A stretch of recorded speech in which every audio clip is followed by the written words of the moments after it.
E come per magia, con il tempo che un po' ci ha graziato per la pioggia, grazie all'assistente, la sorellona è pronta. Ora direzione Berat, ma prenderemo la strada comoda perché con questo meteo fare lo sterratone un po' mi mette in soggezione.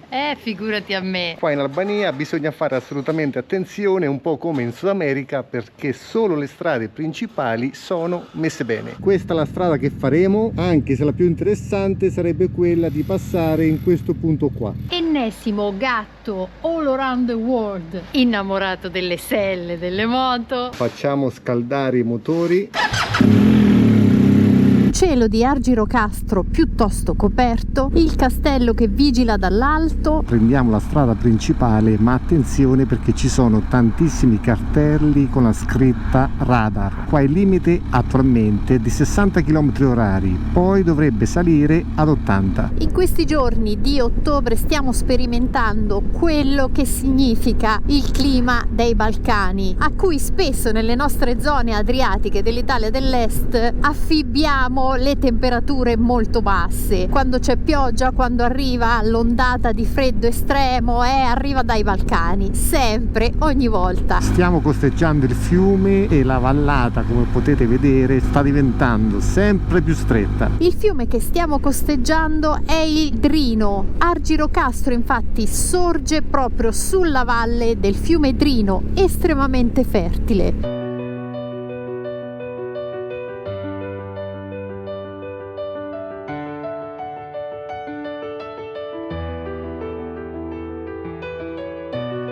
Siamo a Tepelene, statua di Ali Pasha Tepelena 1740-1822, politico e militare albanese che contrastò gli invasori, considerando tali l'impero ottomano, creando ottime alleanze con l'impero britannico nella zona e con i francesi. È considerato eroe nazionale poi quando dall'impero ottomano venne eliminato lui e la propria famiglia perché rischiavano di organizzare il popolo contro gli invasori.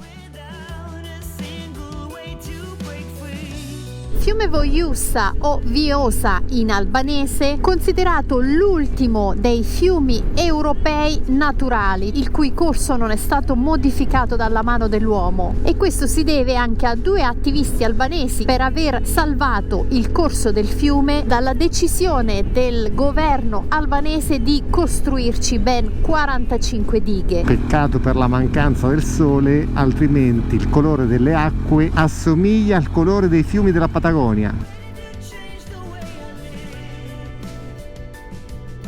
Arrivati a 20 km da Berat, addirittura contro ogni pronostico è uscito il sole. E poi all'unanimità diciamo sempre che il clima dei Balcani è ostile. Dopo 2 ore e 30 da Argirocastro senza fermarsi mai, siamo arrivati anche a Berat. Grandissima sorellona, ottimo comfort. Dobbiamo ancora capire l'utilizzo di orsacchiotti davanti a delle strutture appesi alle piante. E se qualcuno di voi è albanese che ci sta seguendo o qualcuno che conosce quest'usanza, lo scriva e ci dia una mano a capire il perché molti orsacchiotti vengono quasi impiccati. E dato che magari andrete a commentare, vi chiediamo anche di lasciare un mi piace se questi contenuti dovessero essere di vostro gradimento. La città delle finestre sovrapposte si è aperta davanti a noi. Minareti che non mancano mai.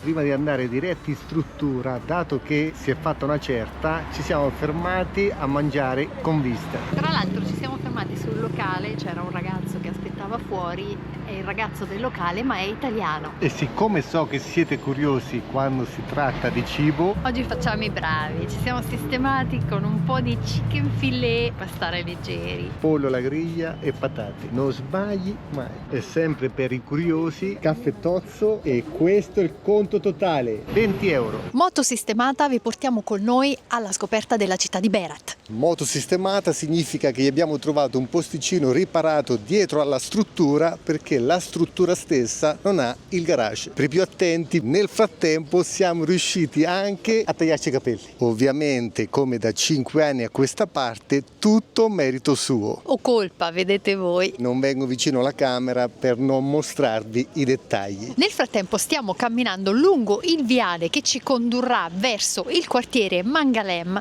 che è il quartiere tipico di Berat. Ma noi, per sgranchire un po' le gambe, cercheremo di andare là in cima. Prima però tutti insieme, all'ora più bella, quella del tramonto, godiamoci la vista. Indubbiamente suggestiva e bellissima. La nostra intenzione è quella di raggiungere il castello sulla sommità. Dovremmo impiegare circa 22 minuti. E quelle che stiamo percorrendo sono delle viuzze di un villaggio che ha 24 secoli di storia. Quando Berat già esisteva, Londra era ancora un villaggio. Curiosità, sia Berat che Argirocastro sono due città molto interessanti per rassodare il fondoschiena. Infatti entrambe sono sviluppate in salita ed entrambi i centri storici sono patrimonio UNESCO.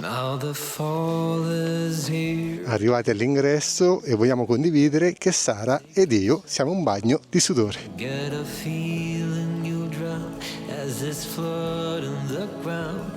It weighs down your clothes, it will drown you, of course. Some fulfill the needs and some will default. Praticamente una città nella città, ma ci dovrebbe essere un punto panoramico proprio qua vicino, in quanto da qua la vista è coperta dal castello stesso. All'interno troviamo strutture ricettive e ristoranti. Seguite l'itinerario 4. E condivido anche la respirazione. Non siamo gli unici, ma questi sono arrivati con il taxi, quindi se volete avete anche l'opzione 4 ruote. Ma Sara deve rassodare il fondoschiena vista l'età che avanza, quindi opzione 2 piedi. Scalinata con una pendenza pazzesca. Dai, veloce. E dopo uno sforzo immane paragonabile a Macerata Loreto, arrivati alla piattaforma dove mi auguro ci sia una vista pazzesca. Tears run dry after crying all night. I will build you a home. I will build you a home. Some fulfill their dreams and some will need for freedom. Soddisfatta? E sudata, sì.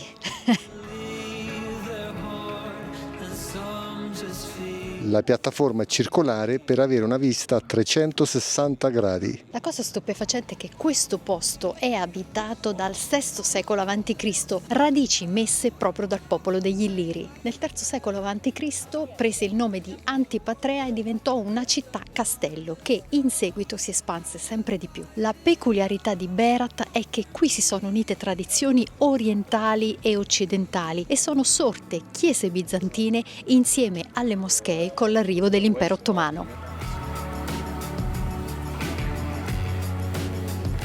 Prima che scendano le tenebre, cambiamo itinerario per percorrere le viuzze esterne al castello vicino alla merlatura completamente illuminate. Scesi per ammirare a quest'ora della sera la suggestione di Mangalem. eravamo quassù. Vi abbiamo parlato di suggestione perché in realtà con un colpo d'occhio generale al quartiere sembra che le finestre siano una successione di tanti occhi che vi guardano. Per questo viene chiamata la città delle finestre sovrapposte, ma è nota a livello internazionale come la città dalle 1000 finestre. Nel video scorso ci eravamo lasciati con il nostro arrivo nella città di Berat. Oggi riprendiamo il video da un posto unico in Albania. Che spettacolo! Che facciamo? La lanciamo di sotto? Che qui basta poco perché La sicurezza prima di tutto. Comunque il ponte riesce a sorreggere la sorellona. Posto veramente assurdo. E siamo praticamente soli.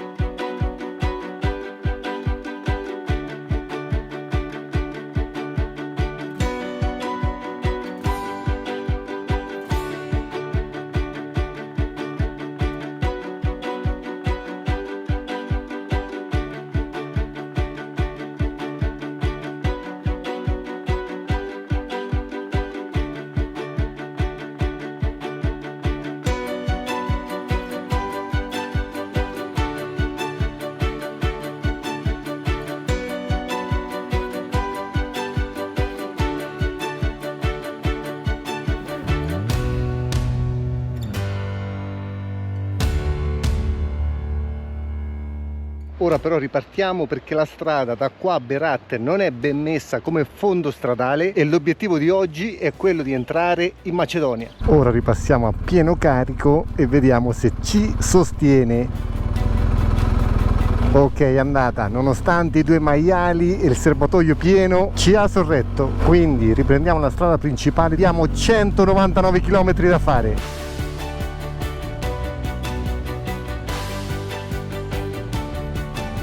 Questi paesaggi fanno pensare un po' alle terre sudamericane che abbiamo visto nell'ultimo periodo, i canyon peruviani, con una vegetazione completamente diversa data l'incidenza delle piogge e anche una latitudine che non ha nulla a che fare con quella peruviana. Oggi domenica 19 ottobre ci sono 20 gradi, qua c'è Negne, ovvero per i non marchigiani ci nevica. Parlando con il proprietario della struttura che ha vissuto 20 anni a Torino, abbiamo avuto la conferma che la temperatura più bassa qui a Berat raggiunge i -5 e ultimamente raramente in realtà nevica, quindi un clima molto paragonabile alle zone dove viviamo noi in Italia, ad un'altitudine completamente diversa. Berat è sui 100 metri sul livello del mare. Stanno lavorando molto per sfruttare le proprie potenzialità turistiche, cercando di migliorare molto le strutture e, come ci confermava, tutto qui è da costruire, dalle vie di comunicazione appunto alle strutture ricettive, quindi la sua felicità era basata sul fatto che tutto nei prossimi anni sarà completamente nuovo e molto aggiornato. Nelle sue parole c'era giustamente molto entusiasmo e molta speranza e noi speriamo che queste non vengano tradite.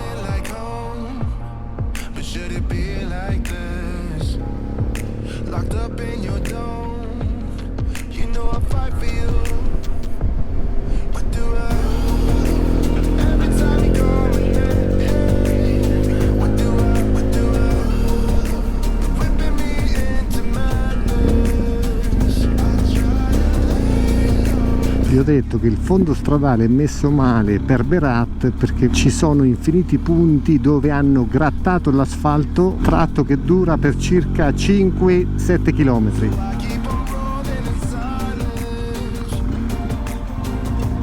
Quindi da fare assolutamente attenzione sul gradino che si crea, che se lo prende di taglio poi si chiude l'anteriore.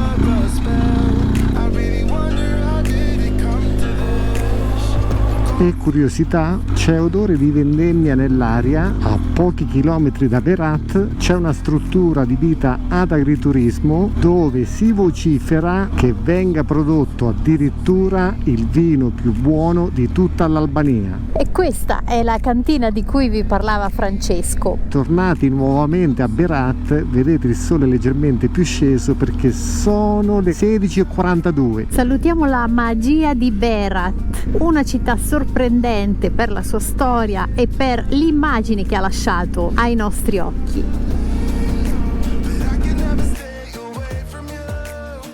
Ci siamo fermati a mangiare qualcosa e poi, come sempre, si chiacchiera. Sì, però sono state delle chiacchiere a buon fine, non ve le abbiamo mostrate perché erano abbastanza intime, perché il ragazzo era molto giovane, però ci ha tenuto a chiederci, aveva visto la camera, aveva capito, dato il nostro ordinare un espresso, che eravamo italiani, e in un inglese perfetto ci ha chiesto cosa ne pensate dell'Albania, come se ci tenesse particolarmente al nostro giudizio. Gli abbiamo detto sinceramente quello che pensavamo, e cioè che l'Albania sta crescendo in maniera esorbitante e che noi, avendo una certa, ci ricordavamo quel paese degli anni 90 che in 10 anni farà passi da gigante e che il loro Adriatico è migliore del nostro, e soprattutto che quello che abbiamo attraversato ci ha dato l'idea di un paese non troppo pericoloso. È da un po' che stiamo salendo perché abbiamo lasciato la costa direzione appunto Macedonia. Le colline di questa parte di Albania, la quantità di olivi piantati è impressionante, così come è impressionante essere incastonati tra le montagne e sapere di essere ad un'altitudine di poco più di 100 metri sul livello del mare. Ci siamo fermati a cambiare i guanti e a mettere il piumino perché la temperatura è scesa a 18 28 gradi, ma soprattutto perché abbiamo ancora 86 km e qua il sole è sceso completamente. Proprio su quell'incrocio sulla sinistra saremmo entrati al centro di Elbasan, ma noi dritti verso il confine con la Macedonia del Nord. Il traffico è aumentato tantissimo dall'altra parte, ma per la dogana ci sono ancora 50 km e addirittura è comparsa una sorta di superstrada, ma vi aggiorno che è durato poco, praticamente saranno sì e no 7-8 km.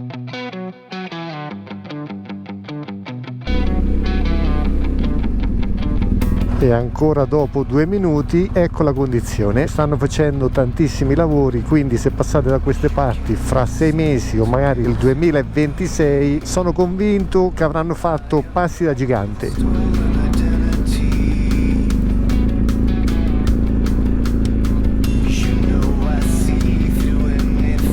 E dopo altri di 2 minuti addirittura sterrato, tra l'altro messo anche molto male. Qua le sorprese non finiscono mai. Noi abbiamo preso una struttura subito dopo l'ingresso in Macedonia, ma ci sono ancora 59 km. Speriamo che siano messi un po' meglio. Pazzesco, pazzesco. La temperatura è scesa a 13 gradi, abbiamo ancora 16 km per la dogana, il fondo stradale non è perfetto, ma io ho la mia tecnica, ovvero mi accodo alle auto, nel senso che di notte, per quanto questa moto fa tantissima luce, la cosa che preferisco è tenere una distanza di sicurezza dall'auto che ci precede in maniera tale da avere una sorta di scudo. Poi trovi chi odia avere una moto davanti, perché questa è la verità, certi automobilisti non vogliono avere una moto davanti anche se non possono superare. È una cosa che non riuscirò mai a capire. Se la capite scrivetemi la soluzione nei commenti. Forse siamo vicini alla dogana perché qua vedo un incrocio a 200 metri, guardiamo il cartello Macedonia dogana. La temperatura è scesa ad 11 gradi, quindi voi rimanete belli caldi sotto le coperte sul divano. Comunque con questo abbigliamento e con il piumino sotto anche noi stiamo abbastanza bene. 2,7 km. Controlliamo anche l'altitudine, siamo a 981 metri, per questo nell'ultima parte salivamo sempre. Guardate la qualità delle dashcam di notte, nonostante qua non c'è neanche l'illuminazione pubblica, qualità pazzesca sia dello schermo come risoluzione ma anche della dashcam come risoluzione. Customs dogana. Ora però spengo perché non si possono tenere accese le telecamere. Guardate, 7 gradi, 7-8 auto per ogni coda. Adesso lo fa calare. Oddio, oddio, oddio, oddio.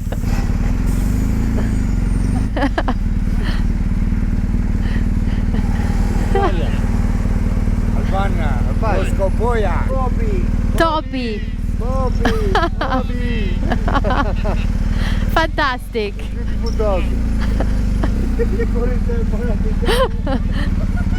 Bobby Berlusconi, Non era Bobby, era Bobby Passaporto. Qualche minuto dopo Bobby ha scatenato l'inferno. E vamos, ora lo possiamo dire, benvenuti in Macedonia del Nord. Scesi a 6 gradi, appena svoltato a destra ci troviamo in una strada secondaria perché dalla strada principale ora dobbiamo arrivare alla strada che costeggia il lago. Guardate che bella sensazione, non sentite un po' di paura? Sento Sara dietro, o meglio, non la sento dietro. Un po' stile Twin Peaks, capiranno solo i boomer, però vabbè. Ma come ti è venuto in mente Twin Peaks? Mi viene in mente quella musica agghiacciante. Tun tun, tun tun tun tun tun. Tan tan. E questo buco nero dovrebbe essere il lago. Il lago di cui vi parla Francesco è il lago Ohrid. Questo ingresso in Macedonia mi ricorda l'ingresso in Russia nel lontano 2019. Beh, quello è stato un po' peggio, bisogna riconoscere. Sì, ma ero più giovane e più incosciente. Avevamo davanti 600 km di nulla. Entrammo praticamente alle 10:30 di sera, 160 km di strada che tagliava una foresta. Chi ci è passato lo sa. E abbiamo dormito in un paesino, ancora me lo ricordo, Veliki Luki, che stava a 160 km dalla dogana. Incontrate 0 auto. Noi siamo qua in fondo sul Pallino Rosso. Abbiamo prenotato questa mattina. La tipa della struttura mi ha risposto: il garage non ce l'abbiamo, ma una soluzione la troviamo. Quindi lascio accesa la camera per capire un po' quello che ci aspetta. Andiamo qua.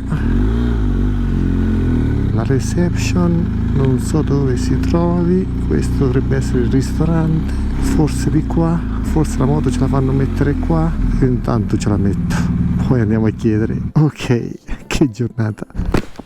Benvenuti in Macedonia del Nord e benvenuti in inverno. Allora, la moto la possiamo lasciare qua. Ci hanno detto che il parcheggio è sicurissimo, non c'è nessuno. Questa cosa è quasi inquietante, però il tipo della reception sembrava super tranquillo, quindi ora scarichiamo tutto e come sempre copriamo la moto.